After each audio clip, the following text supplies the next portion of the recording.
Salut à toi, aventurier et aventurière d'Ourail. Aujourd'hui, je vais te raconter l'un des plus grands fiascos que le rail ait connu dans toute son histoire moderne.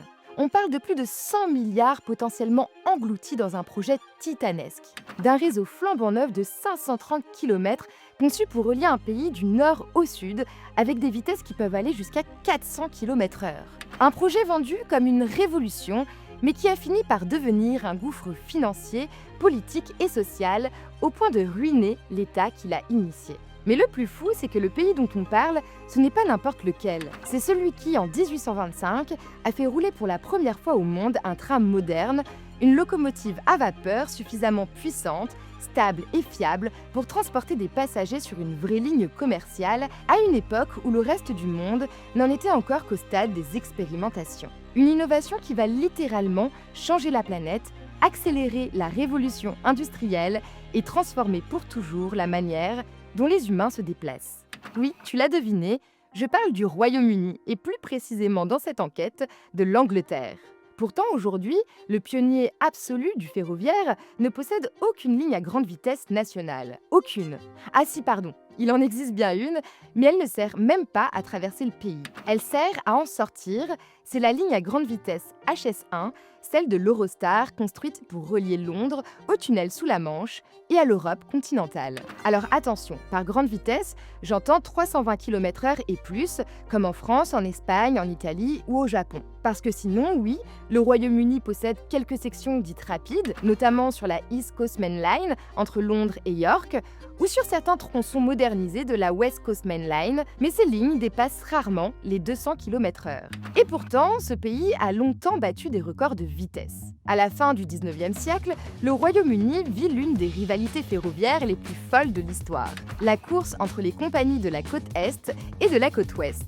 Pendant les fameuses Races to the North, deux trains quittent Londres à la même heure et foncent vers Édimbourg en atteignant parfois des vitesses de pointe qui dépassent les 100 km/h. Et autant dire que pour l'époque, c'est absolument insensé. Face à la dangerosité de cette course, le gouvernement finit par intervenir, mais l'obsession de la vitesse ne disparaît pas pour autant. En 1938, la locomotive Mallard explose un record mondial à 203 km/h.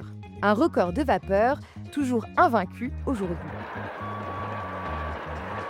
Pendant des décennies, le Royaume-Uni a donc régné sur la vitesse ferroviaire avant d'être peu à peu dépassé par les Japonais avec le Shinkansen, les Français avec le TGV, puis les lignes à grande vitesse chinoises. On prépare d'ailleurs de nouveaux décryptages sur la grande vitesse en Chine et sur la privatisation du réseau japonais, donc pense à t'abonner pour ne rien louper. En 2009, le Royaume-Uni décide de lancer l'un des projets les plus ambitieux d'Europe en matière de grande vitesse. Un réseau capable de relier toute l'Angleterre, de Londres à Leeds, en divisant drastiquement les temps de parcours entre les grandes métropoles. Et pour comprendre pourquoi ce projet semblait indispensable, il faut regarder la situation démographique de l'Angleterre. C'est tout simplement l'un des territoires les plus densément peuplés d'Europe, avec 56 millions d'habitants et 9 millions rien qu'à Londres. À titre de comparaison, la France possède 10 millions d'habitants de plus, mais sur un territoire près de 5 fois plus vaste. Tu l'auras compris, dans un espace aussi restreint que l'Angleterre, le réseau ferré peut vite se retrouver sous pression. Sans compter que le réseau est ancien. On le rappelle, c'est le plus vieux réseau ferré du monde. Donc l'idée avec ce nouveau projet de ligne à grande vitesse, c'est de désengorger ce réseau vieillissant, de reconnecter les grandes villes du Nord, mais aussi de rééquilibrer un pays où Londres concentre aujourd'hui la grande partie de la population et de l'activité économique. Ce projet, c'est le HS2, et c'est une véritable promesse d'ouvrir enfin une nouvelle ère pour le rail britannique. Mais ce rêve va très vite virer au cauchemar. Mais pourquoi ? Comment un pays qui célèbre cette année les 200 ans de l'une des inventions les plus ingénieuses de l'humanité a-t-il pu perdre complètement le contrôle et s'écrouler sous son propre poids ? La réponse est bien plus surprenante qu'on ne le pense, et je te conseille de rester bien accroché parce que cette enquête risque de connaître quelques rebondissements. Ourail, c'est le média référence du voyage bas carbone, et d'ailleurs on a une grande nouvelle. On lance l'application ultime pour organiser tes prochains voyages en train. Un outil simple et intuitif pour créer tes itinéraires bas carbone en Europe et même au-delà. Fini les galères grâce au retour d'expérience de voyageurs et voyageuses qui te ressemblent, mais aussi grâce à nos fonctionnalités de personnalisation. Et cerise sur le gâteau, en plus de te simplifier l'organisation, on veut que le voyage responsable devienne moins cher grâce à des avantages voyages exclusifs négociés avec nos partenaires. Mais cette appli, on veut la faire grandir avec vous. En rejoignant le Club au Rail sur Ulule, tu participeras activement à remettre le voyage sur les bons rails. Et en plus de tester notre application en avant-première, tu pourras même peut-être gagner des lots de fous comme une traversée aller-retour vers la Corse, un Swiss Travel Pass, un sac à dos Haze Project et plein d'autres dotations super stylées. Le lien est juste en description, on compte sur toi.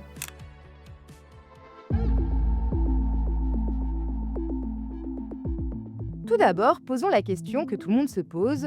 Pourquoi le Royaume-Uni, et plus précisément l'Angleterre, n'a jamais développé un véritable réseau à grande vitesse sur son territoire? Eh bien, contrairement à ce qu'on pourrait croire, ce n'est pas un manque d'ambition. Pendant des décennies, les ingénieurs britanniques ont fait le choix de miser sur l'amélioration du réseau existant plutôt que de construire tout un réseau parallèle, comme en France ou au Japon. Et si ce choix peut nous sembler étrange aujourd'hui, il était en réalité assez cohérent. Dans les années 1970, le Royaume-Uni met en service le High Speed Train, l'Intercity 125, capable de rouler à 200 km/h sur des voies classiques. Un record pour l'époque.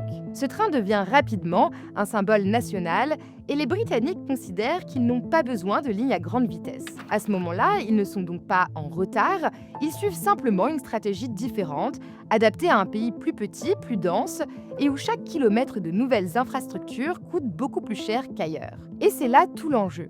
Le territoire britannique n'offre pas les mêmes conditions que la France. Là où on peut tracer une ligne droite de 50 km, l'Angleterre doit composer avec une urbanisation continue, des villages serrés, des zones protégées et un réseau historique qui occupe déjà les couloirs naturels. S'ajoute à ça une autre particularité, la privatisation du rail dans les années 1990, qui fragmente complètement le système.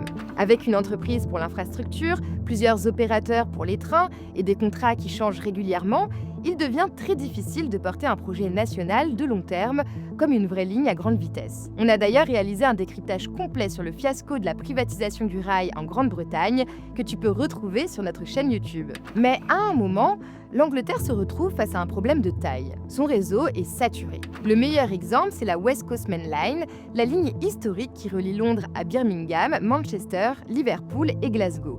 Cette ligne est fréquentée par plus de 35 millions de personnes par an. Et tous les types de trains y passent. Les trains grandes lignes, les trains régionaux, les trains de banlieue, les trains de fret.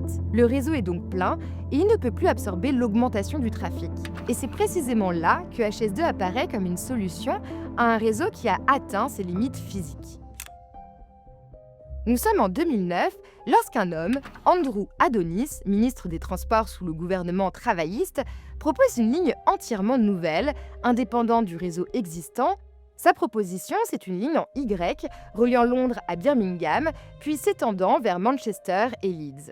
Un projet gigantesque, mais qui permettrait plus de capacité, plus de régularité et surtout une meilleure connexion entre les grandes métropoles du Nord, ce qui est une demande récurrente depuis des décennies. Et là, ça ressemble à un miracle quand on connaît la fragilité des partis politiques britanniques. Lorsque le projet est présenté, le gouvernement suivant du Parti conservateur décide de le soutenir. En 2012, HS2 est officiellement lancé. Le budget initial est énorme, mais il reste cohérent avec d'autres projets européens de même ampleur. À la base, on parle d'environ 32,7 milliards de livres, soit un peu plus de 40 milliards d'euros, pour construire l'ensemble de la ligne en Y jusqu'à Manchester et Leeds. À titre de comparaison, en France, la ligne à grande vitesse Sud-Europe-Atlantique, la ligne Tours-Bordeaux, longue de 340 km, a coûté environ 7,8 milliards d'euros. HS2, lui, est presque 2 fois plus long et bien plus complexe à construire. Et puis l'enjeu est différent. HS2 doit permettre de désaturer jusqu'à 30 à 40% de capacité sur certains axes les plus fréquentés du pays et de transformer Birmingham en véritable plaque tournante du sud de l'Angleterre. Et surtout, HS2 n'est pas vendu comme un TGV anglais, mais comme une refondation complète du réseau. Une manière de remettre les pendules à l'heure dans un pays où construire est devenu un champ de bataille complexe et coûteux. Mais ça, on y reviendra bien assez tôt, car le projet va très vite rencontrer ses premières difficultés.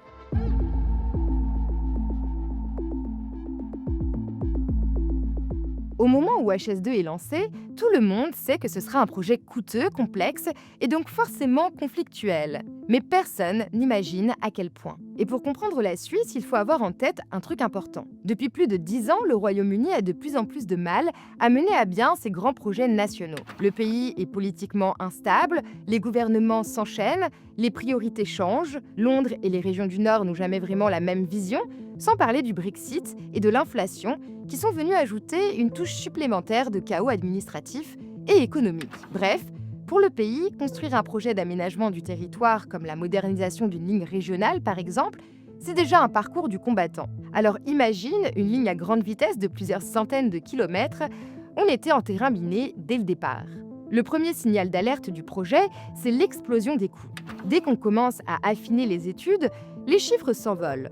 On découvre des sols plus difficiles que prévu, des ouvrages à modifier, et pendant que les études se prolongent, l'inflation grimpe, les matériaux coûtent plus cher, la main-d'œuvre aussi. Bref, chaque année de retard fait grimper la facture de plusieurs milliards d'euros.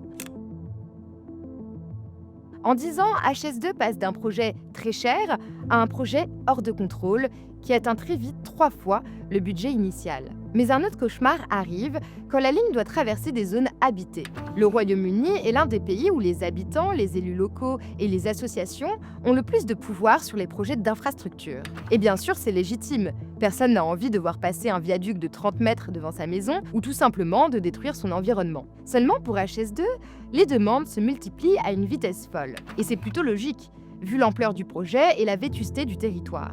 Chaque concession prise isolément paraît raisonnable, mais multipliée par des centaines de kilomètres, la ligne devient vite ingérable. Et comme si ça ne suffisait pas, l'organisation interne du projet va elle aussi se transformer en véritable usine à gaz. HS2, c'est une société publique entourée de grands groupes du BTP, de dizaines de bureaux d'études, de consultants, de sous-traitants, une armée entière qui, sur le papier, est censée sécuriser le projet. Mais dans la réalité, c'est une machine lente, très hiérarchisée, où chaque décision doit remonter, redescendre, être auditée puis réévaluée. Les études sont refaites plusieurs fois, les validations prennent des mois et plus personne ne semble vraiment avoir une vue d'ensemble. Pendant ce temps-là, les retards s'accumulent et chaque retard ajoute des coûts. Et plus les coûts augmentent, moins le projet est politiquement défendable. Et moins il est défendable, plus on commence à le découper en morceaux.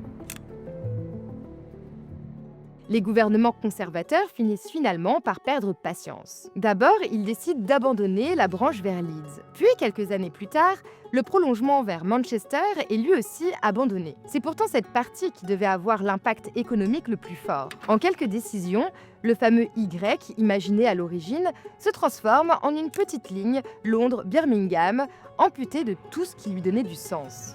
Et comme si ce n'était pas suffisant, un dernier rebondissement va finir par achever HS2, la gare d'Euston. Normalement, les trains de HS2 devaient arriver en plein centre de Londres, à 2 stations du British Museum. Les travaux avaient même déjà commencé, avec des quartiers démolis et des habitants expropriés, et on va vite le voir, c'est un véritable désastre. Face au dépassement budgétaire, le gouvernement décide de mettre Euston sur pause. À la place, les trains s'arrêteront à une gare périphérique à près de 10 km du centre. Autrement dit, on perd une bonne partie du gain de temps qui avait été promis à la base. Et c'est là que tout s'écroule. Parce qu'à ce stade, HS2 n'a plus aucune logique économique. Et surtout, il devient le symbole d'un pays qui n'arrive plus à mener de grands projets et qui semble avoir perdu la capacité de se projeter sur le long terme, bien loin de l'époque où il battait encore des records de vitesse.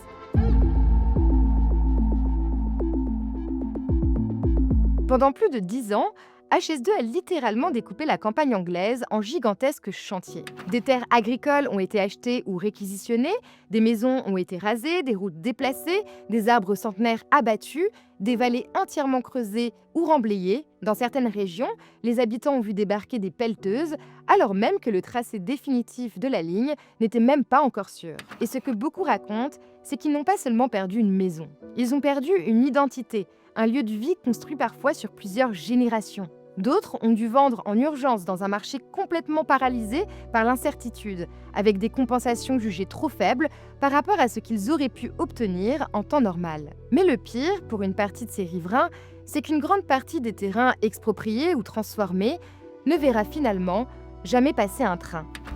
Le tunnel devait passer juste sous cette colline. Des tas de maisons ont été laissées à l'abandon. Nous sommes un village fantôme à présent. Le propriétaire de cette maison a été forcé de la vendre, après des années à subir des pressions. Peu après, il est mort, et tout ça pour rien. Et puis comme on l'a vu, HS2 ce n'était pas seulement une ligne à grande vitesse. C'était aussi censé être un énorme moteur industriel pour le pays. Sauf que lorsque le gouvernement a commencé à réduire le tracé, l'impact a été immédiat. Moins de lignes, ça veut dire moins de trains à commander, moins d'infrastructures à construire, moins de contrats signés. Le résultat, c'est un trou béant brutal pour toute l'industrie ferroviaire britannique. L'exemple le plus emblématique, c'est l'usine d'Alstom à Derby. C'est un site historique, l'un des plus anciens au monde, encore actif dans la construction ferroviaire. Et pourtant, cette usine s'est retrouvée menacée de sous-charge, voire de fermeture temporaire, alors qu'elle devait justement être consolidée par HS2. Mais au-delà de ça, l'une des conséquences les plus profondes et peut-être la plus diffuse, c'est la confiance qui s'effrite. Pendant des années, HS2 a été présenté comme la preuve que le pays est resté capable de mener de grands projets d'infrastructure au XXIe siècle. Aujourd'hui, il envoie le signal inverse, celui d'un système politique qui peine à arbitrer, à assumer des choix de long terme et à les mener jusqu'au bout. Cette situation est d'autant plus sensible que le pays est en train de rebasculer progressivement vers un modèle plus dirigé par l'État après des décennies de privatisation fragmentée du réseau. L'histoire de HS2, au fond, raconte moins l'échec d'une ligne à grande vitesse que l'échec d'un pays à assumer un projet sur la durée. Alors que faire maintenant? HS2 dans sa version initiale ne reviendra sans doute pas telle quelle. Mais ça ne veut pas dire que toute idée de grande vitesse est morte au Royaume-Uni. La vraie question n'est pas relancer HS2 ou pas, mais quel récit collectif le pays veut-il écrire pour les 30 prochaines années de son réseau ferré? Miser sur des lignes à grande vitesse plus courtes mais mieux ciblées, moderniser en profondeur les lignes existantes, construire des mini HS2 régionales plutôt qu'un grand geste national? Pour renverser la vapeur, il faudra surtout changer la méthode. Créer un cadre où les habitants savent à quoi s'en tenir, où les collectivités peuvent planifier leurs projets, où les industriels ont de la visibilité et où chaque euro dépensé raconte une histoire cohérente. Pour que le pays qui a fait rouler le premier train commercial à vapeur il y a 2 siècles décide enfin quel cap donner à ses trains. Merci d'avoir regardé cette vidéo jusqu'au bout. J'espère que tu as mieux compris les enjeux de la grande vitesse au Royaume-Uni. N'hésite pas à nous donner ton avis en commentaire et bien sûr, n'oublie pas de t'abonner pour ne pas louper les prochains sujets. Et moi, je te dis à très vite pour un prochain décryptage.